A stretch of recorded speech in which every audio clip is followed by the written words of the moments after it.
The FBI faces questions about its past checks of Omar Mateen. Agents looked at him twice in recent years and did not confirm any of the evidence of terror ties.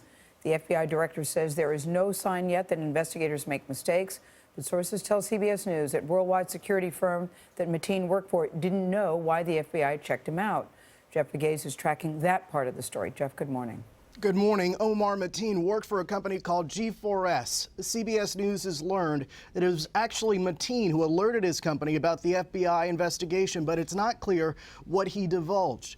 But G4S did not know about the second FBI inquiry into their employee, which was to determine the extent of his ties to a suicide bomber. Officials confirm that Omar Mateen worked as an armed security guard at the St. Lucie, Maine courthouse prior to 2014.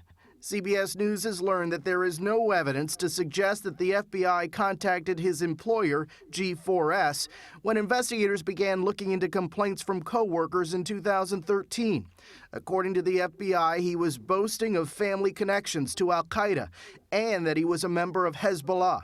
FBI Director James Comey says he also expressed a desire to die. He said he hoped that law enforcement would raid his apartment and assault his wife and child so that he could martyr himself. The FBI investigated with wiretaps and informants. They also interviewed Mateen twice, but he was cleared. In 2014, his name resurfaced in an investigation into an American suicide bomber in Syria. That man and Mateen went to the same Florida mosque. Again, Mateen was cleared. But the investigation into the mass shooting reveals he had indeed become inspired over the years by extremist ideology. We are highly confident that this killer was radicalized, and at least in some part through the internet. Now that the FBI has his cell phones and computer, they can track who he was talking to and what he was reading. Law enforcement sources say there is evidence he may have researched Disney World as a possible target. Ultimately, he chose the Pulse nightclub. Just over a week before the attack, he had purchased the Sig Sauer MCX assault rifle on June 4th, then a Glock 17 on June 5th.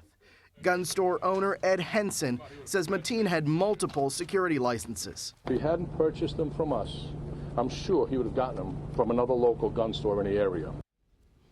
The FBI will conduct a review of its actions in 2013 and 2014. Agents working on the current investigation have Mateen's Samsung cell phone, and law enforcement sources say they are not facing encryption roadblocks as they did in the San Bernardino terrorism investigation. Nora. All right, Jeff, thank you so much.